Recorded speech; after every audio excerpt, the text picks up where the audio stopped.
I really hope that that friction reminds the audience, shit, it's all hard enough to live through. Don't let me stand in my own way from my healing. Trauma knows no boundaries, heaven knows. We all have to help each other any way we can. We're all interconnected. Any way that we can show up honestly and with open heart to support each other, to tell our stories, to be a part of each other's stories, to listen, which I think is, the part that gets dropped so much of the time. I think that's fundamental.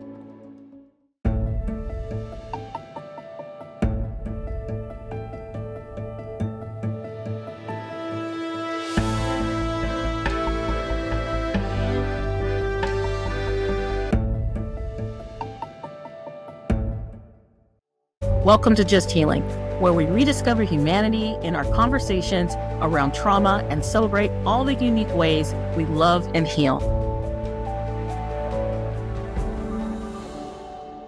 Hey, and welcome to this next episode of Just Healing. I am so ecstatic today because we have a very, very, very special guest, and I am a fangirl of hers, of course. We have Bellamy Young here today to talk about this play, Bonded. So, Bellamy, why don't you introduce yourself a little bit? Hello there, everybody. I'm Bellamy, and I'm just so happy to be here. I get to join MenHealing for their wonderful fundraiser coming up in Salt Lake City at the end of April. And so Dr. Debra and I are going to have a little conversation about the play and about life, and we're really glad you're here with us. Yes, so I have to tell you, I used to watch Another World. I'm a huge fan of Law and Order. Oh my God. Taking it back. I did. Oh, I loved it. The doctors, the hospital, you don't even know. But, and one of the things I was thinking when I was interviewing, I'm like, that is so different from what you're doing now. So Tell me about how you got here. What was that journey? Like the rest of us, it's just like one step at a time. Everybody, especially with actors, I think a lot of times I hear people ask actors, how did you make the decisions to build your career like you did? And particularly with acting, you're, honey, just scrambling for the next job. And it's sort of, there's the alchemy. It all kind of falls into place by both luck and opportunity. But in hindsight, you're always given the chance that you needed to do the next bit of healing or growth. It really is a marvel to me. And I think interdisciplinarily, I think all of us can find that in our lives, that maybe not as we're in the moment, because the moment is sometimes bigger than we are, but particularly when we look back, we know that, ooh, if I hadn't learned that then, I couldn't be here now. And so that Another World was actually my first on-screen job, and woo, I just loved it so much. I had so much fun because I had grown up watching that, with my mama. Felicia Gallant. Oh, please, I knew all that. I was like, when I go to work, and we shot out in Coney Island, and it was a romp. It was just so fun and very Shondaland too, because you'd sort of get your pages on the day and have to memorize them and then go do them. And I loved it. But like I say, every step has just been staying present and trying to meet the moment and whatever it's asking. Yeah. And it's interesting because people don't realize what a journey people have to get to where they're going. Because people ask me the same question, like, how did you become a forensic psychologist? What? I'm like, and it's like, if I didn't have all those lessons in those paths, I wouldn't be sitting here. We wouldn't be talking about this great play, and we wouldn't be talking about trauma and things like that, right? And so it's just amazing how life wraps around, how people come into contact. I wouldn't have been able to tell my teenage self, you're going to meet her one day, right? You're going to interview her one day, right? Yeah. It's insane. So how did you hear about MenHealing? How did you even get to this spot? My goodness, I had the good fortune, sweet Tyler Martin, I should say astonishing Tyler Martin, who has written the play Bonded. He cold called me. How did he get... I guess he connected with me through the agency, through UTA, and then we had a conversation on the phone And he sent me the script. He was super kind, and he had watched a show called Scandal, which I played a certain kind of person, and had written this part with, I think, Melly in mind, more because he didn't know me yet. But I was like, yeah, I'll read that play, of course. And it floored me. I was so immediately gutted by the truth he was able to share and the humor with which he was able to share it. You know, they always say, like, spoonful of sugar helps the medicine go down. And it was that kind of, because it's not an easy play, because life is not easy, but it is so weirdly fun. Because, honey, if you can't laugh, then you're not going to make it through. And we just really, as it were, bonded immediately. And we got to do a staged reading of it in New York a couple of falls ago, autumns ago. And it was also a fundraiser for MenHealing. And it was so meaningful, and both to the people that I know that got to see it, and particularly I can, only speak from my own experience for me. So I'm so excited that we get to do it again. Yeah, I'm excited. I mean, but I've heard so much about the role. How did you prepare to play her, to play Nellie? Like I have to say, just like any job, when it's well written, it's not hard. True. I mean, it's hard to be honest and to show up and to excavate and to, to really serve the character. But that's the part I love anyway. So that's obviously not easy, but also I feel like what I'm here to do and what heals me and what is my path forward. But the writing's so strong that I just lean on. It's just like anything else. If you don't have a guardrail to grab, you feel destabilized. And when the writing's good, you just go from like hold to hold to hold and serve the story best you can. So it was all there. And, we all have gone through things in our lives that serve the moment that we're in. And you just draw on what you know, and you trust the rest. And Tyler's an amazing collaborator also. So to act with him is such a gift, because he's such a giving, presence on stage. And we had a wonderful director, Tom. And yeah, it was a really short but deep journey. So I'm so happy to get to revisit it. Yeah, and it's interesting because I think it's going to help a lot of people, right? Yeah. And it's interesting because it takes survivors so long to tell their story. Like many male survivors, it takes like up to 20 years to do that. Like, I am like, what do you hope people really get out of this piece though? Like, what do you think that could help them? Like, first of all, I think that I know how much art helps me when I see myself in anything, when I can heal, move through something, because I'm getting to vicariously see someone else move through it. So I hope that seeing one's truth portrayed on stage takes the sting out just enough to start to face one's own truth in one's own life. And also, Tyler hasn't shied away from how hard it is for each of the characters in the play to show up for their own truth and their own journey. So I really hope that friction reminds the audience, shit, it's all hard enough to live through. Don't let me stand in my own way from my healing. Like, let me show up when the opportunities come. Let me walk my path. Let me trust that I'm here for myself, and hopefully surrounded by people that will receive me in love and safety.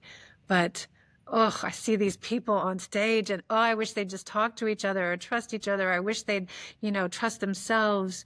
Maybe that delay, that impediment, that,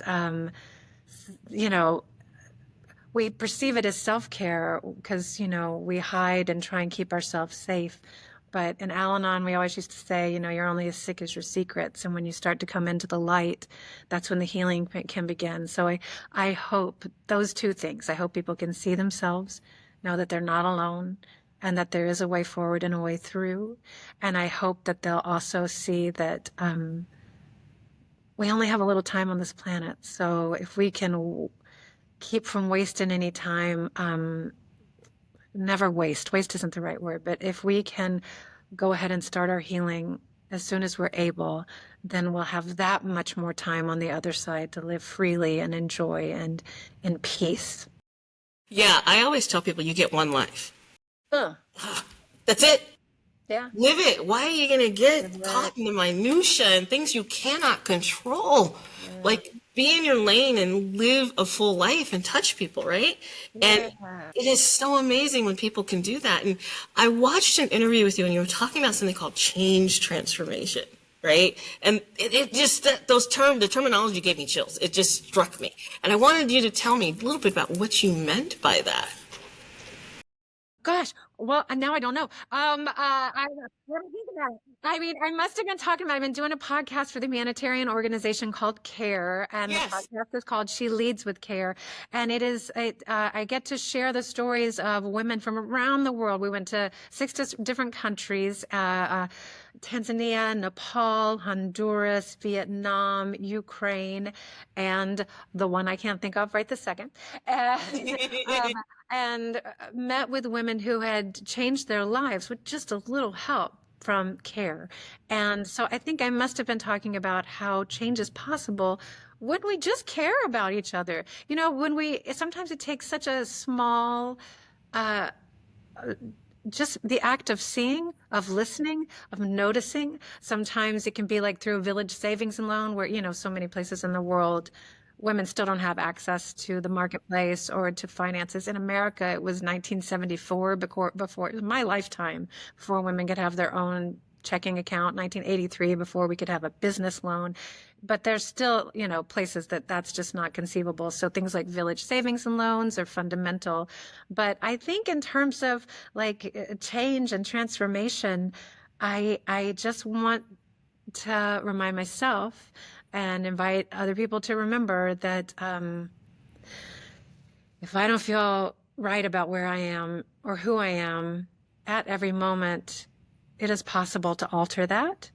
And at every moment, it is possible to ask for help or to give help. We'll both be on either side of the seesaw. We're going to need help. We're going to be able to give help. And so I just love thinking about the flow of that the interconnectedness. We're all in this together. And if we stay present and notice, then the change can be to elevate, to include, to heal, to grow.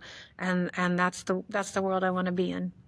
Yeah. And, that's the world I want to be in. I mean, it sounds so amazing, right? And one of the other things is that when you make change and you make change with women, like especially young girls, they bring the whole community with them, right? Everybody. Yeah. Everybody. And you were talking about that. So tell me more about that, because I thought it was so unique how you described it. Well, CARE, has the metrics, has the data and this is not in any way to be like men bad, because it's not like at all. No. But women, when you invest in women, they tend to bring their families and their communities up with them. They don't just rise and, take a powder and go somewhere else.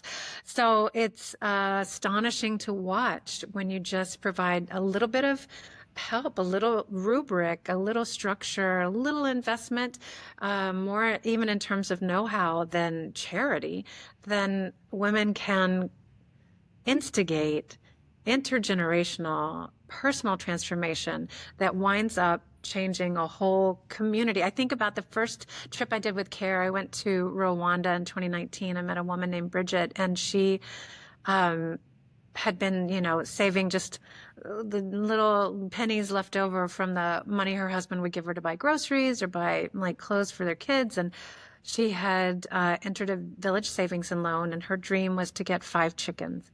And So the Village Savings Loan came together, and it had been the right amount of time, and they invested in her, and she bought her 5 chickens.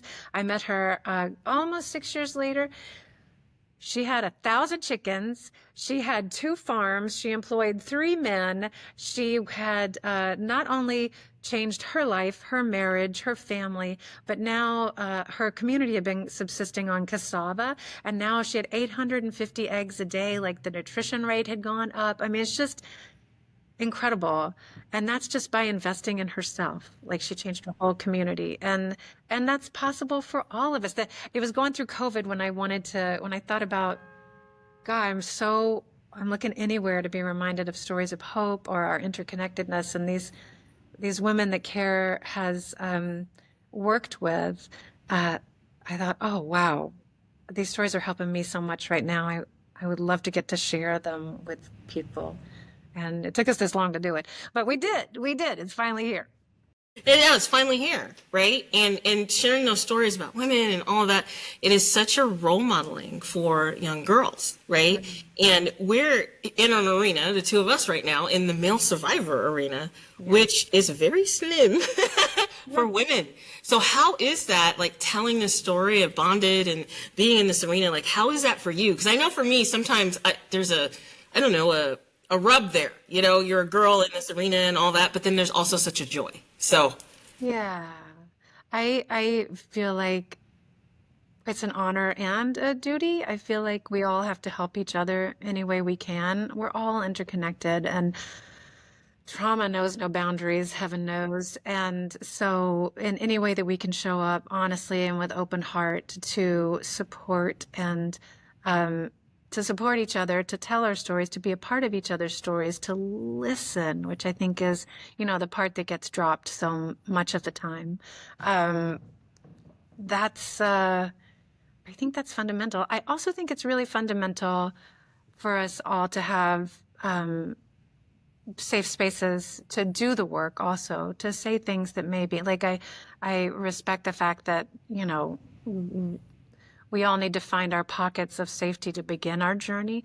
And I feel like then the interconnectedness and the togetherness can happen a little further down the road when we're safe enough in ourselves and have enough ground under our feet that speaking to others is less paralyzing. I can only use words, like my own words. I can only describe my own experience. But I know how happy I am to be here. And I know, again, like when I read the play, families are usually of mixed gender, usually. And so particularly trauma that stems from a familial environment will have elements of femininity and masculinity and a blend of each. And so to get to play a part, not just in this play, but also in any healing that might come from it, remains a big, big honor. Yeah, it is just absolutely amazing. And people ask you all kinds of questions, and they probably ask you all kinds of things. And sometimes when you're on a topic, there's a question you wish people would ask you, right? What is the one question you wish people would ask you about Bonded that nobody has bothered? Is it funny? And I said, honey, it's hilarious. I mean, I really do think so, because people get so nervous about honesty, frankly. People get like little kittenish around honesty. Yes. And we can't move forward if we can't talk about stuff. And we can't talk about stuff if we can't bear it. And humor is what allows humans to cope with the uncopable. So Tyler's done such a great job with that. It's dark humor, I won't lie, but it is hilarious. So I really, really hope that people will come enjoy it, which sounds like a strange thing to say when we all know what we're talking about and what we're healing from and grappling with. But like you said, we just get this one life, and we all deserve joy. And even in our healing, we deserve to know joy. So I will also say there's nothing like the humor that you can share with your family. Like that's to the bone. Yeah. So, yeah, I hope people will come and know that they're gonna have a great night on so many levels. That's so awesome. And what is your final thoughts for us? My final thoughts they're just love. My final thoughts are feelings, just real love and compassion, and holding space for all of us exactly where we are, because wherever we are is where we are meant to be in this moment. And embracing that and grounding into that is what allows us to take the next step forward. And so I believe in all of us, myself included. Took a lot of work to say that one, but I do. And it's spaces like these and conversations like these that allow the healing to happen. So thank you so much for all that you do, and thank you for letting me be a part of it today. Absolutely. I always say, listen in love, meaning that you listen to the words, not just, right? And then you respond with love, right? So that way, anything that comes out of your mouth, even if it's direct or, truthful, it's coming from love, and people can feel that, right? And I always want people to say, listen in love and respond that way, Take that with me today. Thank you. And thank you for coming. This has been such a great interview. I can't wait to see you. I know. I hope you like it. I can't wait to hear you tell me everything when we're done. Absolutely. And I'm going to be looking at it from every lens and every angle. It's going to be so cool. Well, thank you everybody for joining us on this episode of Just Healing. Daddies. I didn't have $100 million trust fund, a political legacy. I didn't go to the best boarding schools on the planet. And I am not a white man. I am here on my own. I got here on my own. I got here because I managed to escape you. Hey, let's get some estrogen on the seal. See what happens.